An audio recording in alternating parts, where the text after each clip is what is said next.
The most genuinely unnerving kind of moment in horror is the one that takes you by surprise. It's why jump scares are so often used, and why the scariest monsters can be ones that you barely ever see if you see them at all. And it's exactly this logic that has games which don't belong to the genre of horror still containing a terrifying area or two, as you aren't expecting to be spooked and have no idea how long said spooks will last. Any frights hit twice as hard as they would otherwise. This list is filled with particular scenes that, fair cop, absolutely got us. I'm Jess from What Culture, and here are the 10 most terrifying areas in non-horror games. Number 10. The Abandoned Shack, Skyrim. With the overwhelming majority of Skyrim being the vast open wilderness, or at worst a surprisingly spacious cave, the Abandoned Shack stands out as a particularly weird sight. A lone house in the middle of the open wilderness, the weird vibes you immediately get about this area are only made worse by the way you're introduced to it. That's because you'll almost definitely first find this area by being kidnapped in your sleep and awakening in said abandoned shack with no idea about what's going on. Then you're shown 3 blindfolded captives and told one has a contract on them, and you must figure out which and kill them. Only you can kill literally any combination of them, and your kidnapper, the Dark Brotherhood member known as Astrid, will still applaud you for showing your proverbial fangs and offering you a place on the team. If you weren't trying to find the Brotherhood, however, it's safe to say you're probably gonna come out of this whole experience just a little traumatized.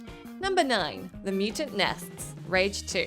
A Borderlands-esque shooter, anyone coming into Rage 2 was likely expecting that the only tense moments they'd experience were desperately trying to save themselves from an enemy they'd underestimated. While the mutant nests located across the surprisingly small map are certainly going to provide you with that thrill, they're also more than a little spooky. The claustrophobic areas, combined with the enemies that literally pour into arenas at some point, can make exciting battles suddenly turn terrifying when you realize you're either out of bullets or otherwise sprinted into a dead end. It pales in comparison to other games, sure, but few areas manage to be as surprisingly terrifying as these dens of scum and villainy. Number 8. Ravenholme, Half-Life 2. What could be creepier than an abandoned mining town? Why, an abandoned mining town covered with zombies and headcrabs, of course. While you could argue any part of the game with the creepy cranium huggers is horrifying, Ravenholme bumps things up just that little extra notch. They're tucked away into every dark corner of the level, waiting for the perfect moment to pounce on your unsuspecting scalp. Hilariously, even when you think you're finally done and free of Ravenholme, the game throws one final poison headcrab at you, presumably just to remind you that it can make you piss your pants whenever it goddamn feels like it. Number 7. The Ocean House Hotel, Vampire the Masquerade Bloodlines. Given Vampire the Masquerade Bloodlines lets you play as the spooky bloodsucker that goes bump in the night, it's fair to say you head into it not expecting to feel real human fear. After all, it's pretty much you who spends most of the game skulking around and feeding on humans, so it feels like, well good, I get to be the strong big bad for once. Then you go to the Ocean House Hotel and suddenly you're reintroduced to the concept of terror, because the hotel is incredibly haunted, and these ghosts are more than a little riled up that you've stepped on their turf. As such, you have stuff thrown at you, doors exploded at you, and spend a nice portion of the mission being chased by a man with an axe. All in all, it's less than stellar hotel service. Worse yet, assuming you actually want to play the rest of the game, you can't just tap out of this one because it is not a side quest, it's part of the main game, so buckle in and good luck if you want to see the end of the game. Number 6. ANDALE, Fallout 3.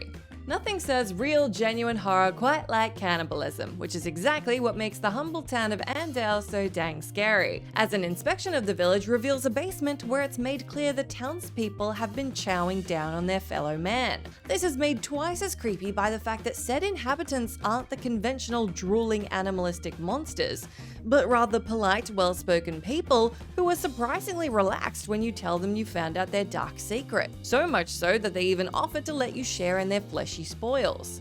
But then the scariest thing about ANDALE is actually that you can agree to this. You can go off and be the hero of the wastelands and just chow down on people in your spare time. Number 5. The Sorrow Boss Fight, Metal Gear Solid 3. Metal Gear 3 is a game that's more or less back-to-back clever boss fights, and Snake's surreal battle against the Sorrow is no exception. That's because it's capable of being two very different experiences, dependent on how many times you flub a stealth section and decide to just kill the people who found you in a Rambo-like fit of rage. Should you have given in to that urge earlier in the game, this fight will be littered with those you killed, ready again and back for round 2. This is made extra spooky by the fact that the game will change their appearances to reflect how you killed them.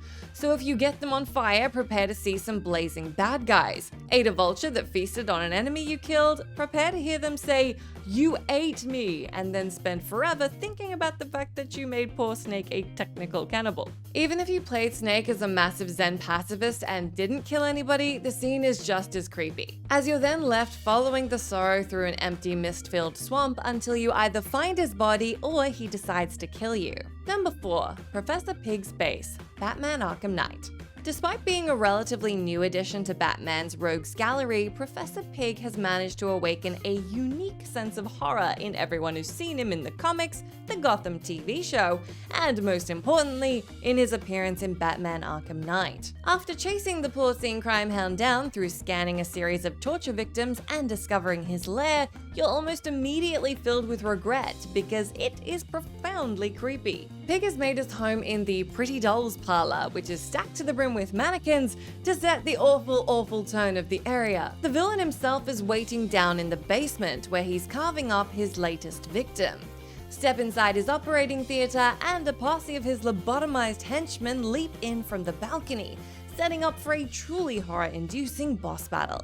Number 3. Senpou Temple, Sekiro Shadows Die Twice. When you first enter the Senpou Temple section of Sekiro, it feels like a well-needed rest from the poison lakes and burning buildings that you've been murdering your way through. It's a luscious forest mainly filled with monks who provide challenging but unsurprising fights. Then you reach an area where 3 monks are praying, and suddenly huge centipedes burst out of them. And it becomes clear a nice forest was not worth this traumatic trade-off. Not only are the bugs magnificently creepy, but anyone who tries to fight them before they get the mortal blade will also discover that they are unkillable, making you realize the bugs are forcibly keeping these frail husk-like humans alive. And speaking of centipedes, one of the 2 legitimately disturbing long-arm centipede bosses in the game also resides in this part of the game.